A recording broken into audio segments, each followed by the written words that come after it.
John Spytek. Here he is right now, walking up. Raider Nation, your general manager, John Spytek, coming up now in his second year. It's good to see you, John. How are you? Welcome back to the set. Good to see you guys. Nice You doing all good? See you again. Here we go. I got you. There we go. Wow, John, I mean, you could tell your sense of pride when you were sitting up there introducing Klint Kubiak. And it just felt like there was a confidence when you introduced them that you knew this was the right guy. When did you know? At what point during the interview process? Because I imagine it was a little hectic with him coaching and the Super Bowl, but you just knew we have to be patient. We have to get this guy. Yeah, we had a great first interview with him. I was actually in a hotel in Atlanta because I was on my way to the Peach Bowl, and that's when we had time with him. Was on that Friday before the same day as the Peach Bowl, and you know we kind of left afterwards, and we always intended to be patient and almost like boring with the process in like a good way, not bad boring, but good boring, and you know we thought like that's a guy we should make time with again, and you just don't know how it's going to go because they keep winning and you keep waiting. And you know we had a bunch of other really good interviews. I mean, we had a great list. I had great help from Brian Stark and Mark Thews and Brandon Hunt that helped me put together the list.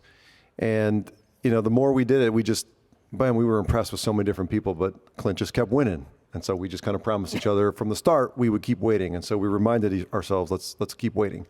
And eventually we had a chance to fly up to Seattle the day before they left to go to Santa Clara and sit with him in person.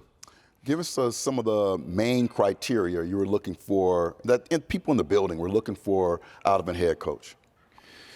Well, we were looking for a leader of men, and you know what's required to be that. You know, they asked me in there about the scheme. I don't think it's required to have a great scheme to be a great leader of men. I think it's the ability to show up every day and be consistent and work and let the players and the people in the building, everybody in the building, feel your work ethic and your commitment to this organization, and integrity and a humility that I don't have all the answers, but also like a growth mindset of I'm going to continue to grow, and a self-confidence that, you know what, I'll figure it out. Klint really impressed us with that. You know, he didn't have all the answers, but he confidently said, I'll figure it out. You can trust me to figure it out. And someone that went through this your first year, you cannot anticipate everything that's going to come across your plate and how you're going to react. But if you have a self-confidence and a belief that you'll figure it out, I think that can take you a long way. Did you guys have a plan going into it to where it was going to be an offensive coach or a defense coach, or you knew once you guys let Pete go that we were going the offensive side of the bar? Were you just going into this thing open-minded, whichever coach you kind of felt like was that guy to lead this organization? Yeah, we were totally open-minded. We talked to 15 different men from both sides, offense and defensive side of the ball, and we were impressed with both. And again, I mean, I think it's in this league, it's tough because offensive coordinators, everyone's searching for the next great offensive coordinator. And I think you have to be careful too in that space to not just anoint the next great one thinking that he's going to be a great head coach. And again, we were just looking for the best leader we could find. And you love the opportunity to potentially pair him up with a young quarterback. I think that does make a lot of sense, but that wasn't necessarily our intended goal from the start. And just a reminder that the two coaches in the Super Bowl were defensive-minded head coaches, so I think a lot of people do fall into that offensive-minded, but it seems like you guys knew you got the right offensive-minded head coach. You talk about potentially working with a young quarterback, you said.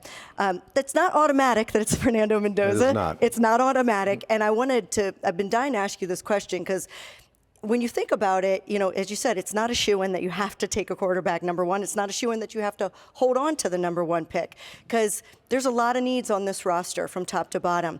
There is the opportunity to trade down and get a haul and fill a lot of those roster spots. Maybe go get a veteran quarterback. There's Mac Jones out there. There's Daniel Jones coming off an injury. There's things you can do. Next year's supposed to be a big quarterback year. How much do you balance and work with Klint Kubiak with that philosophy? Because that's a tough choice to make as a GM. Yeah, he's going to be a great partner in it, and we're going to trust each other through it, and we're going to talk through all of it, and we're not going to begin with the end in mind. We're going to go through our entire process. This isn't like a collecting of talent job or field. It's build a great football team. And there's a lot of different ways to do it.